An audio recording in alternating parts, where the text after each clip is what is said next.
ನಮಸ್ಕಾರ. ಈ ಯಲ್ಲಾಪುರ ಡಿಜಿಟಲ್ ನ್ಯೂಸ್ಗೆ ಸ್ವಾಗತ. ವೀಕ್ಷಕರೇ, ವೈವಿಧ್ಯಮಯ ಸುದ್ದಿಗಳನ್ನು ನಿರಂತರವಾಗಿ ವೀಕ್ಷಿಸಲು ಈ ಯಲ್ಲಾಪುರ ಡಿಜಿಟಲ್ ನ್ಯೂಸ್ ಯೂಟ್ಯೂಬ್ ಚಾನಲನ್ನು ಸಬ್ಸ್ಕ್ರೈಬ್ ಮಾಡಿ. ಸುದ್ದಿ, ಜಾಹೀರಾತು, ಪ್ರಚಾರಕ್ಕಾಗಿ ನಮ್ಮನ್ನು ಸಂಪರ್ಕಿಸಿ. ಯಲ್ಲಾಪುರ ತಾಲೂಕಿನ ಮಾವಳ್ಳಿಯ ಸುಪ್ರಸಿದ್ಧ ಗ್ರಾಮದೇವಿ ಜಾತ್ರಾ ಮಹೋತ್ಸವವು ಫೆಬ್ರವರಿ 19ರಿಂದ 27ರವರೆಗೆ 9 ದಿನಗಳ ಕಾಲ ಅತ್ಯಂತ ವಿಜೃಂಭಣೆಯಿಂದ ನಡೆಯಲಿದೆ. ಪ್ರತಿ 5 ವರ್ಷಕ್ಕೊಮ್ಮೆ ನಡೆಯುವ ಈ ಜಾತ್ರಾ ಮಹೋತ್ಸವವು ಈ ವರ್ಷ ವಿಶಿಷ್ಟವಾಗಿ ಮತ್ತು ವಿಶೇಷವಾಗಿ ನಡೆಯಲಿದ್ದು, ಈಗಾಗಲೇ ಮಾವಳ್ಳಿ ಗ್ರಾಮದಲ್ಲಿ ಜಾತ್ರೆಗೆ ಸರ್ವ ಸಿದ್ಧತೆಗಳನ್ನು ಮಾಡಿಕೊಳ್ಳಲಾಗಿದೆ.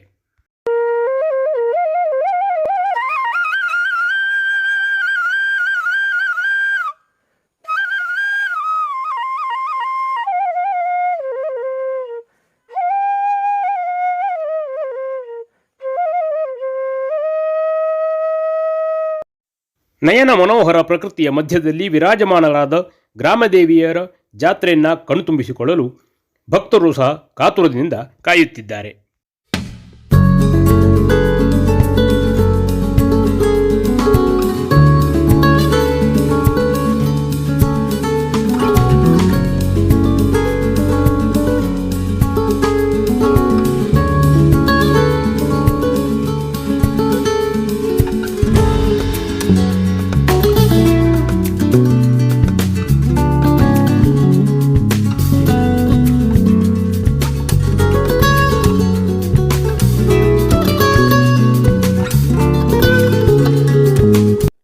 ಕನ್ನಡಗಲ್ ಗ್ರಾಮದ ಮಾವಳ್ಳಿ ದೇವಿಯ ಜಾತ್ರೆಯು ಅತ್ಯಂತ ವಿಜೃಂಭಣೆಯಿಂದ ಫೆಬ್ರವರಿ 19ರಿಂದ ಫೆಬ್ರವರಿ 27ರವರೆಗೆ ನಡೆಯಲಿಕ್ಕಿದೆ.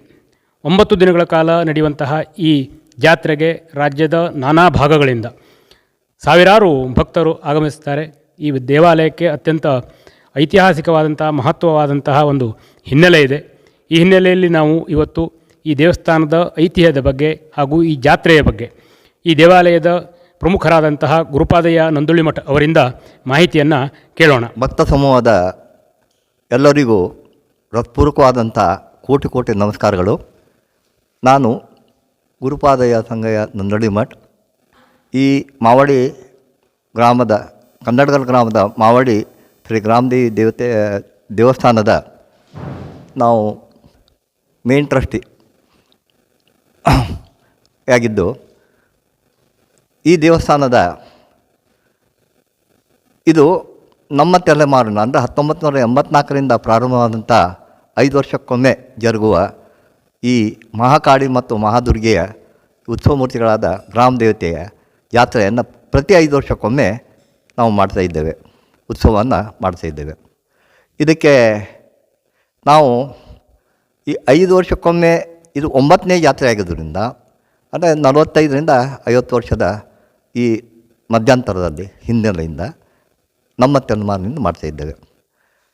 ಈ ಜಾತ್ರೆಯು ವಿಶೇಷವಾಗಿ ಎಲ್ಲ ಗ್ರಾಮಗಳಲ್ಲಿ ನಡೆಯುವಂತಕ್ಕಿಂತ ವಿಶಿಷ್ಟವಾದಂಥ ಜಾತ್ರೆ ಇದು. ಯಾಕಪ್ಪ ಅಂದರೆ ಈ ದೇವಿಯವರು ಈ ಹಿನ್ನೆಲೆಯಾಗಿ ಹಿಂದೆಯೂ ಕೂಡ ನಮ್ಮ ಕನಸಿನಲ್ಲಿ ಪ್ರೇರಣೆಯನ್ನು ಕೊಡುತ್ತಾ ಮುಖ ಒಂದು ಕಡೆ, ಕೈ ಒಂದು ಕಡೆ, ಕಾಲು ಒಂದು ಕಡೆ ಈ ರೀತಿ ಪದೇ ಪದೇ ಕನಸು ಬಿಡುತ್ತಾ ಇರೋದ್ರಿಂದ ನಾವು ಪ್ರಾಯದಲ್ಲಿದ್ದಾಗ ಇದಕ್ಕೆ ನಾವು ಸರಿಯಾದ ಒಂದು ಕ್ರಮಬದ್ಧವಾಗಿ ಶಾಸ್ತ್ರೋಕ್ತವಾಗಿ ಪ್ರಶ್ನೆ ಮಾರ್ಗವಾಗಿ ಕೇಳಿದಾಗೆ ಈ ಅಮ್ಮನವರಿಗೆ ಜಾತ್ರೆ ಹಿಂದೆ ಮಧ್ಯಂತರದಲ್ಲಿ ಬಿಡಲಾಗಿದೆ, ಇದಕ್ಕೆ ಉತ್ಸವವನ್ನು ಮಾಡಬೇಕು. ಹಾಗೆ ಉತ್ಸವ ಮಾಡಲಿಕ್ಕೆ ಅರ್ಥ ಏನಂತೇಳಿ ಈ ಕಾಷ್ಟಮೂರ್ತಿ ಆಗಿರೋದ್ರಿಂದ, ಉತ್ಸವ ಕಾಷ್ಟಮೂರ್ತಿ ಆಗಿರೋದ್ರಿಂದ ಇವುಗಳಿಗೆ ಬಣ್ಣ ಇವೆಲ್ಲ ಹಚ್ಚಿ ಮಾಡೋದ್ರಿಂದ ಅವಕ್ಕೆಲ್ಲ ಕೈ ಕಾಲು ಒಂದು ಕಡೆ ಆ ಸೂಚನೆ ಆಗಿದೆ. ಆ ಸೂಚನೆ ಪ್ರಕಾರ ನಾವು ಜಾತ್ರಾ ಮಹೋತ್ಸವವನ್ನು 1984ರಿಂದ ಪ್ರಾರಂಭ ಮಾಡಿದೆ. ಹೀಗಾಗಿ ಜಾತ್ರೆ ಮೊದಲು ಸಣ್ಣ ಪ್ರಮಾಣವಾಗಿ ಈಗ ಬೃಹದಾಕಾರವಾಗಿ ರಾಜ್ಯದ ಮೂಲೆ ಮೂಲೆಗಳಿಂದ, ಹೊರ ರಾಜ್ಯಗಳಿಂದ, ಮಹಾರಾಷ್ಟ್ರದಿಂದ ಕೂಡ ಜನರು ಈ ಜಾತ್ರೆಗೆ ಆಗಮಿಸ್ತಾ ಇದ್ದಾರೆ. ಈ ಜಾತ್ರೆಯ ವಿಶೇಷತೆಯಲ್ಲಿ ಇವಕ್ಕೆ ಈ ಹಿನ್ನೆಲೆ ಹೋಗಬೇಕಾಗ್ತದೆ. ಈ ಜಾತ್ರೆಯ ಯಾಕೆ ಮಾಡಬೇಕಾಯಿತು, ಈ ಹಿನ್ನೆಲೆ ಏನು, ಈ ನಾಡಿನ ಹಿನ್ನಡೆ ಏನು ಅನ್ನುವಂಥದ್ದು ನಾವು ವಿಚಾರ ಮಾಡಲಾಗಿ, ಇದು ಈ ಕ್ಷೇತ್ರವು 2000 ವರ್ಷಗಳ ಹಿಂದಿನಿಂದ ವಸಾಹತುಗಳು ರಾಜನಿದ್ದ ಇಲ್ಲಿ. ಇದಕ್ಕೆ ಮೂಲ ದೇವಿಯಾಗಿ ಸ್ಥಿರ ದೇವತೆಯಾಗಿ ಭುವನೇಶ್ವರಿ ದೇವಿಯ ಮಹಾ ದೊಡ್ಡವರಂಥ ದೇವಸ್ಥಾನ ಈಗಲೂ ಕೂಡ ನೋಡಲು ಶಾಸನ ಮತ್ತು ಪಳವಳಿಕೆಗಳು ಅಂದರೆ ಕಲ್ಲು ಚಪ್ಪಡಿಗಳು ಇದೆ. ಇದನ್ನು ಈ ಮೊದಲು ಜೈನರು ಆಳಿದ್ದಾರೆ, ಜೈನ ಮೂರ್ತಿಗಳು ಇದೆ. ಇಲ್ಲಿ ಜೈನರ ಮಹಾವೀರ ಮೂರ್ತಿಗಳಿದ್ದೇವೆ. ಹೀಗಾಗಿ ಗಳಗನಾಥ ಅನ್ನುವಂಥ ದೊಡ್ಡ ಬೃಹದಾಕಾರದ ಈಶ್ವರಲಿಂಗ ಇತ್ತು, ಅದು ಫೋಟೋ ಇದೆ. ಹೀಗಾಗಿ ಚಿಕ್ಕ ಮೂರ್ತಿ ಆದ ಕಲ್ಲಿನ ದೊಡ್ಡ ದೇವಸ್ಥಾನ ಇತ್ತು. ಪದ್ಮಾವತಿ ಅಮ್ಮ ಇದ್ದು. ಅದೇ ಪ್ರಕಾರ ಅದಕ್ಕಿಂತ ಪೂರ್ವದಲ್ಲಿ ಭುವನೇಶ್ವರಮ್ಮನ ದೇವಸ್ಥಾನ ಹಾಗೂ ನಂದಿ ಇವೆಲ್ಲವೂ ಅವರ ಪರಿವಾರ ದೇವತೆಗಳೆಲ್ಲ ದೇವಸ್ಥಾನಗಳಿದ್ದವು.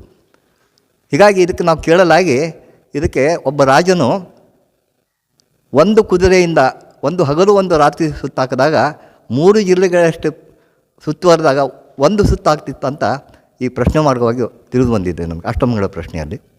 ಹೀಗಾಗಿ ಅದಕ್ಕೆ ಪರ್ಯಾಯವಾಗಿ ಅಂಗರಕ್ಷೆಯಾದಂಥ ಈ ಕನ್ನಡಗಲ್ ಗ್ರಾಮದೇವಿ ಮಹಾಕಾಳಿ ಮಹಾದುರ್ಗೆಯ ಒಂದು ಸ್ಥಾಪನೆ ಆಯಿತು ತದನಂತರದಲ್ಲಿ. ಯಾಕಂದರೆ ಮೊದಲು ಜೈನರು ಆಳಿದರು, ಹಾಗೆ ವಿಷ್ಣುಮೂರ್ತಿಗಳಿದೆ, ಮಾಧ್ವರು ಆಳಿದರು, ವಿಷ್ಣುಮೂರ್ತಿಗಳಿವೆ, ಈಗಲೂ ನೋಡಿ ಸಿಗುತ್ತೆ.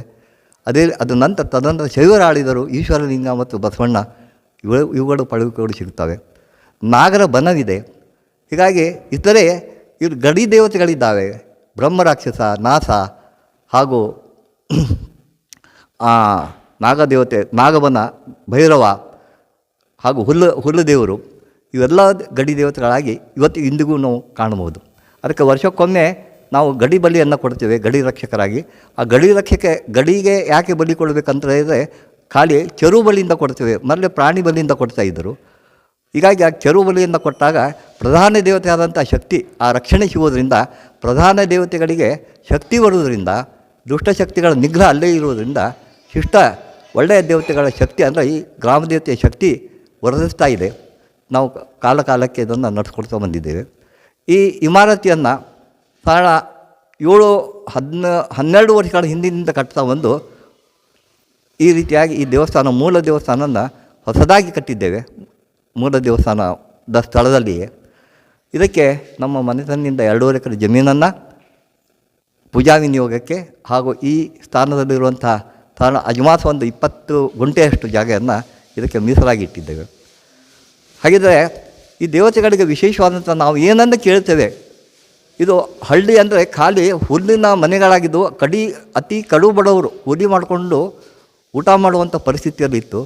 ಇವತ್ತಿಗೆ ಈ ದೇವತೆಗಳ ಸೇವೆ ಮಾಡೋದ್ರಿಂದ ಗ್ರಾಮವು ಸುಭಿಕ್ಷವಾಗಿ ಬೆಳೆದಿದೆ ಅಂತ ನಾವು ಹೇಳಲು ಭಾಳ ಹರ್ಷದಿಂದ ಹೇಳಬೇಕಾಗುತ್ತದೆ.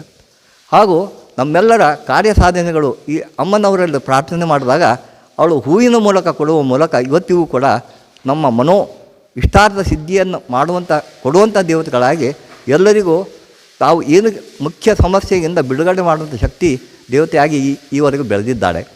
ಹೀಗಾಗಿ ಈ ಜಾತ್ರೆಯನ್ನು ಈವರೆಗೂ ಜಾತ್ರೆಯಲ್ಲಾಗಲಿ ತುಲಾಭಾರ ಹಾಗೂ ಉಡಿ ತುಂಬುವಿಕೆ ಹಾಗೂ ಈ ಜಾತ್ರೆಯ ವಿಶೇಷತೆ ಏನಂತೇಳಿದರೆ ಅಮ್ಮನವರಿಗೆ ಈ ನಾಳೆ ಬರುವಂಥ ಮಂಗಳವಾರ ಅಂದರೆ ಬುಧವಾರ ದಿವಸ ಅಮ್ಮನವರು ಉತ್ಸವವಾಗಿ ಮೆರವಣಿಗೆಯಲ್ಲಿ ಹೋಗ್ತಾಳೆ ಹಾಗೂ ಜಾತ್ರಾ ಮಟ್ಟದಲ್ಲಿ ವಿಹಂಗಮವಾಗಿ ಆಸೀನರಾಗ್ತಾಳೆ. ಆ ಸುಂದರವಾದಂತಹ ಆ ಒಂದು ಜಾತ್ರಾ ಮಂಟಪದಲ್ಲಿ ಆಸೀನರಾಗಿ 9 ದಿವಸ ಒಳಗೆ ಎಲ್ಲ ರೀತಿಯ ಸೇವೆಗಳನ್ನು ಭಕ್ತರಿಂದ ಸೇವೆಯನ್ನು ಸ್ವೀಕರಿಸುತ್ತಾಳೆ. ಹೀಗಾಗಿ ಅವು ಮಂಗಳದೇವಿಯಾಗಿದ್ದರಿಂದ ಅದಕ್ಕೆ ಮಂಗಳವಾರ ದಿವಸ ಅವಳಿಗೆ ಮಾಂಗಲ್ಯ ಧಾರಣೆಯನ್ನು ಮದುವೆಯನ್ನು ಮಾಡ್ತೇವೆ. ಅದಕ್ಕೆ ಬಾಶಿಂಗವನ್ನು ಕಟ್ಟಿ ಶಾಸ್ತ್ರೋಕ್ತವಾದಂಥ ಲಗ್ನವನ್ನು ಮಾಡುತ್ತೇವೆ, ಶಿವನೊಟ್ಟಿಗೆ ಮಾಡುತ್ತೇವೆ ನಾವು. ಹೀಗಾಗಿ ಮಾಡೋದ್ರಿಂದ ಇದಕ್ಕೆ ಶಿವನ ಅಪ್ಪಣೆ ಅಂದರೆ ಇಲ್ಲ ದುರ್ಗಾಡಲ್ಲಿರುವಂಥ ಗಳಗನಾಥನಿಂದ ಅಪ್ಪಣೆಯನ್ನು ಪಡೆದು ನಿಶಾನೆಯ ಮೂಲಕ ಇಲ್ಲಿ ಬಂದ ನಂತರ ಅಮ್ಮನವರು ಜಾತ್ರಾ ಮಂಟಪಕ್ಕೆ ಮೆರವಣಿಗೆಯಲ್ಲಿ ಸಾಗುವಂಥ ಕ್ರಮ ಇದೆ.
ಈಗ ನಾವು ನಿಂತಿರುವಂಥ ಸ್ಥಳ ಜಾತ್ರಾ ಗದ್ದಿಗೆ.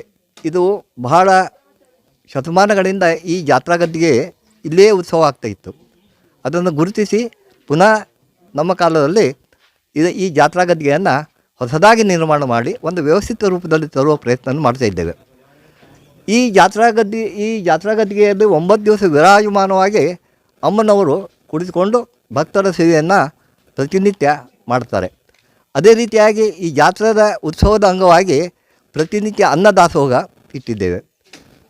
ಅಲ್ಲದೆ ಸಂಜೆಗೆ ವಿವಿಧ ಮನೋರಂಜನೆ ಕಾರ್ಯಕ್ರಮಗಳು, ವಿಶೇಷವಾಗಿ ನಾವು ಈ ಕಾರ್ಕಳ ಮತ್ತು ಇದರಿಂದ ವಿದ್ವಾನ್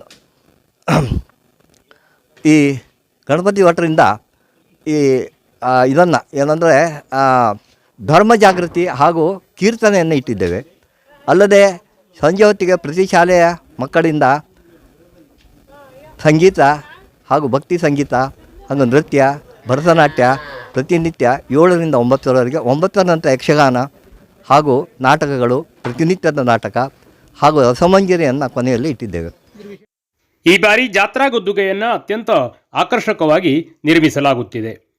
ಅಯೋಧ್ಯ ಶ್ರೀರಾಮ ಮಂದಿರದ ಮಾದರಿಯಲ್ಲಿ ಜಾತ್ರಾ ಗದ್ದುಗೆಯು ರೂಪುಗೊಳ್ಳುತ್ತಿದೆ.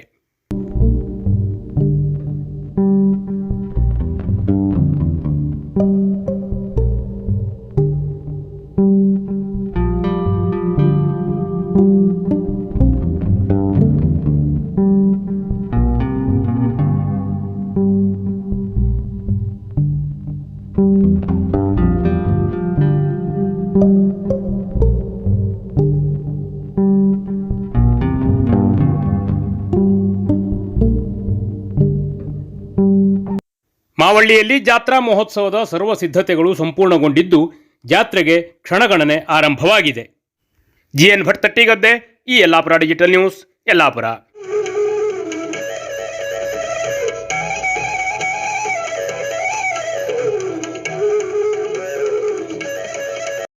ಶ್ರೀ ಸಿದ್ಧಿವಿನಾಯಕ ಟ್ರೇಡರ್ಸ್, ಯಲ್ಲಾಪುರ. ಉತ್ತಮ ದರ್ಜೆಯ ಗ್ರಾನೈಟ್ಗಳು, ಆಕರ್ಷಕ ವಿವಿಧ ಬಗೆಯ ಟೈಲ್ಸ್ಗಳು, ವೆಟ್ರಿಫೈಡ್, ಕಡಪ, ನಾನಾ ಸ್ಯಾನಿಟರಿ ವೇರ್ಗಳು, ವಿವಿಧ ಗೃಹ ನಿರ್ಮಾಣ ವಸ್ತುಗಳು ಸಿಗುತ್ತವೆ. ಪ್ರಸಿದ್ಧ ಬರ್ಗರ್ ಕಂಪನಿಯ ಪೇಂಟ್ ಸಹ ಲಭ್ಯ. ವಿಶ್ವಾಸಾರ್ಹ ಸೇವೆ, ಸ್ಪರ್ಧಾತ್ಮಕ ದರ. ಇಂದೇ ಭೇಟಿ ನೀಡಿ ಶ್ರೀ ಸಿದ್ಧಿವಿನಾಯಕ ಟ್ರೇಡರ್ಸ್, ಯಲ್ಲಾಪುರ.